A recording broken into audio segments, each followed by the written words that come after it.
Hello everyone.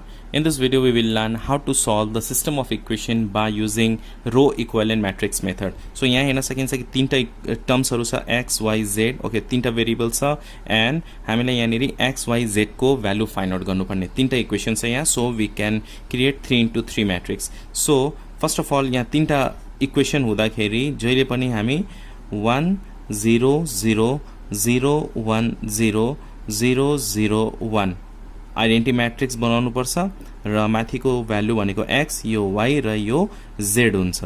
Okay so let's take a start here. So what we have to write down here the augmented matrix is अब coefficient of x लिने, coefficient of y लिने, coefficient of z लिने. if suppose y नै छैन भने 0 लेख्नु पर्छ coefficient of y को प्लेसमा. ओके coefficient of x यहाँ के छ 1, so 1 write on. coefficient of y -1 we have to take with sign सँगै लिने. coefficient of z के छ 2 such that constant number के छ यहाँनेरि 0, so 0. coefficient of x यहाँ के छ 1, so 1. coefficient of y के छ -2, suppose coefficient of y छैन भने यहाँ 0 लेख्ने हो. coefficient of z के छ 3, so 3. okay constant number के छ यहाँनेरि -1, so write down -1. okay here coefficient of x के छ यहाँनेरि 2, so write down here 2. coefficient of y के छ यहाँनेरि -2, so write here -2. coefficient of z के छ 1, so 1 such that what is here -3. Okay र यो पार्टलाई हामीले केमा कन्भर्ट गर्ने आइडेन्टिटी म्याट्रिक्समा कन्भर्ट गर्ने 1 0 0 0 1 0 0 0 1 मा कन्भर्ट गर्नुपर्छ. ओके सो फर्स्टमा कुन कन्भर्ट गर्ने यहाँ 1 त्यसपछि यो पाथलाई फलो गर्ने त्यसपछि 0 बनाउने त्यसपछि फेरि 0 बनाउने त्यसपछि फेरि माथि 1 बनाउने त्यसपछि फेरि तल 0 बनाउने then 1 then 0 then 0 and again 0 we have to make. Okay in this way you have to do. अब यो 0 र यो 0 यो पहिला 1 त्यसपछि 0 त्यसपछि 0 यो दुईटा एकैपल्टमा गर्दा पनि हुन्छ. स्टेप बाइ स्टेप गर्दा पनि भयो. यसलाई 0 बनाउने त्यसपछि यसलाई 0 बनाउने नभए डाइरेक्टली यो दुईटालाई 0 बनाउँदा पनि हुन्छ. Okay up to here. Now look at here 1 we need here 1 is already here 1 यहाँ अलरेडी छँदैछ. सो के यो 1 के गर्नु परेन अलरेडी छँदैछ. अब हामीलाई यो 1 र यो 2 लाई के गर्ने 0 0 बनाउने. अब यो 1 लाई कसरी 0 बनाउन सकिन्छ यो सेकेन्ड रो लाई कसरी 0 बनाउने यो एलिमेन्ट्स अरूलाई हेर्नु परेन. यो एलिमेन्ट्सलाई कसरी 0 बनाउने यो एलिमेन्ट्सलाई 0 बनाउन यो 1 गएर यहाँ ल्याएर के गर्ने सबट्र्याक्ट गर्नुपर्छ भनेको 8 2 यो भनेको सेकेन्ड रोमा फर्स्ट रो के गर्ने सबट्र्याक्ट गर्न बित्तिकै यो के हुन्छ 0 हुन्छ. 2 लाई कसरी 0 बनाउने यो 1 लाई 2 ले मल्टिप्लाई गर्दा के हुन्छ 2 हुन्छ. 2 ले मल्टिप्लाई गर्दा के हुन्छ 2 × 1 2 र R3 मा गएर के गर्ने सबट्र्याक्ट गरिदिने एकैपल्ट गर्दा पनि भयो. Okay so what we have to do here row 1 we have to write down same to same यहाँनेरि सेम टु सेम लेख्ने 1 -1 2 अनि यहाँनेरि 0. त्यसपछि के गर्ने हो यहाँनेरि R2 कसरी बनाउने R2 मा R1 के गर्ने सबट्र्याक्ट गरिदिने सबट्र्याक्ट गर्न बित्तिकै यो पार्ट के हुन्छ 0 हुन्छ. 1 -1 0 -2 माइनस प्लस 1 -2 प्लस 1 के हुन्छ -1 त्यसपछि 3 -2 के हुन्छ 1 सच द्याट -1 -0 के हुन्छ यहाँनेरि -1. ओके नभए R3 बनाउनु छ. R3 कसरी बनाउने R3 बनाउनलाई हामीले के गर्ने यहाँनेरि यसलाई 0 बनाउने हो. सो R3 मा के सबट्र्याक्ट गर्ने R1 लाई 2 ले मल्टिप्लाई गरेर. किन 2 ले मल्टिप्लाई गर्नु पर्यो किनभने यसलाई हामीले 2 बनाउनु छ. त्यसपछि यो सबट्र्याक्ट गर्दा 0 हुन्छ. यो हामीले 0 बनाउनु छ यहाँ पनि. So what we have to write here R1 लाई 2 ले मल्टिप्लाई गर्ने र R3 मा के गर्ने सबट्र्याक्ट गरिदिने. अब R1 लाई यो सबै एलिमेन्ट्सलाई 2 ले मल्टिप्लाई गर्दा के हुन्छ यो नेरि 2 × 1 2 हुन्छ र 2 मा सबट्र्याक्ट गर्दा यो 0 भयो.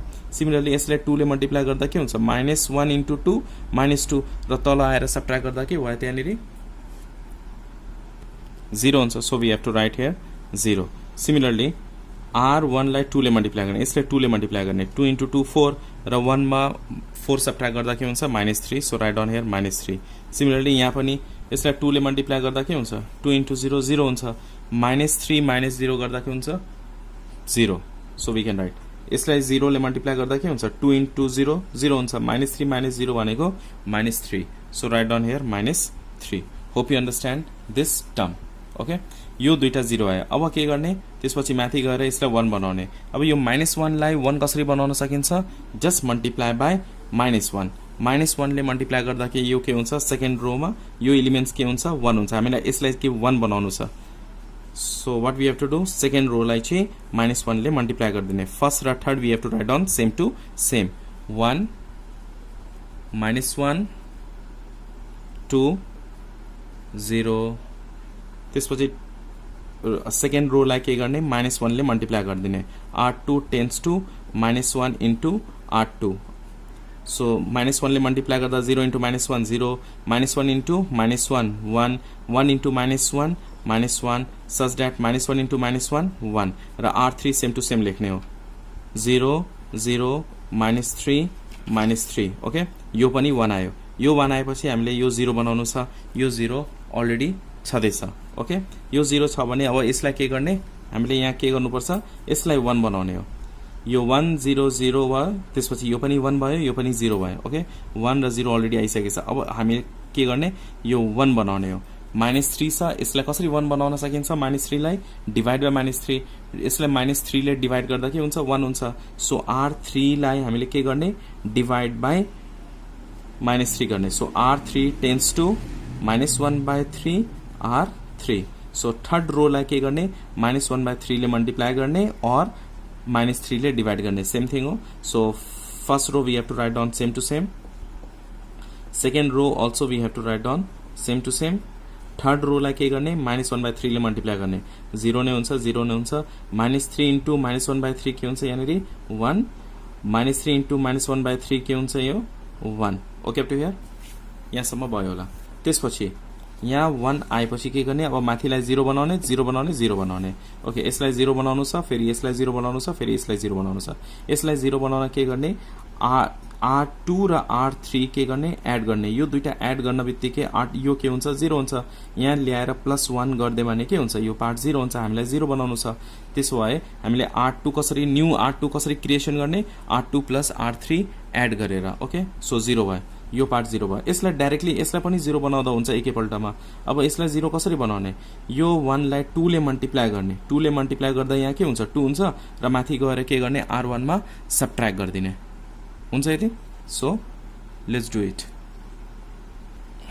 Okay so we can do here last row we have to write down same to same 0 0 1 third row we have to write down same to same अब यसलाई 0 बनाउनु छ सेकेन्ड रो लाई 0 बनाउन के गर्ने यो पार्टलाई 0 बनाउन के गर्ने यो दुईटा एड गर्नुपर्छ so r2 tense to r2 + r3 r2 र r3 एड गर्दाखेरि यो के हुन्छ 0 हुन्छ सो 0 + 0 0 भयो 1 + 0 1 -1 + 1 0 हुन्छ सिमिलरली 1 + 1 यो के भयो 2 भयो अब हामीलाई यसलाई 0 बनाउन छ यसलाई 0 बनाउन के गर्ने यसलाई 2 ले मल्टिप्लाई गरेर माथि के गर्ने सबट्र्याक्ट गरिदिने एकैपल्टमा गर्दा पनि भयो नभए स्टेप बाइ स्टेप गर्दा पनि हुन्छ एकपल्ट यसलाई 0 बनाउने फेरि नेक्स्ट स्टेपमा उसलाई 0 बनाउने ओके नभए डाइरेक्टली गर्दा पनि हुन्छ r1 tense to r1 - 2r3 2r3 रो 3 लाई 2 ले मल्टिप्लाई गरेर r1 मा सबट्र्याक्ट गरिदिने हो so what we have to write down here first मा 2 ले मल्टिप्लाई गर्ने यो 2 ले मल्टिप्लाई गर्दा 0 नै हुन्छ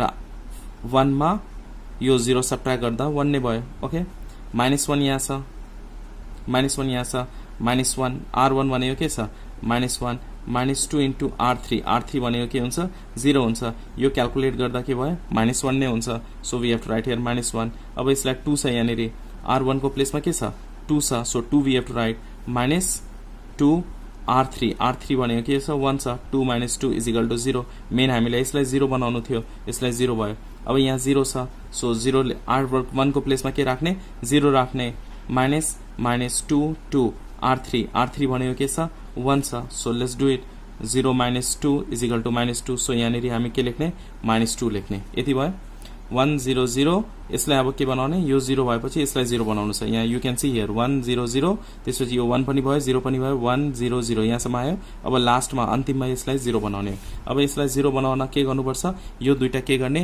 एड गरिदिने फर्स्ट रो र सेकेन्ड रो यो दुईटा एड गर्दा यहाँनिर के हुन्छ 0 हुन्छ let's add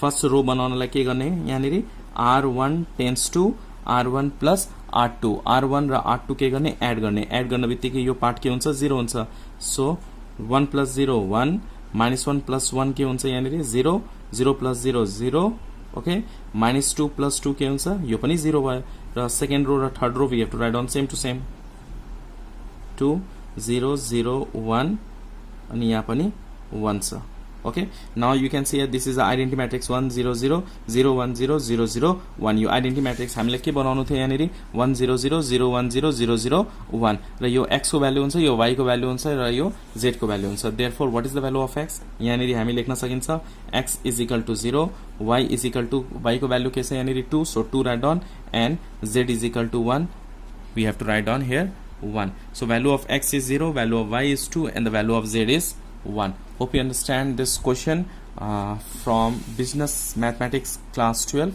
if you understand please hit the like button and if you're new on my channel please consider subscribe and do not forget to share with your friends thanks for watching till last and please follow my page too.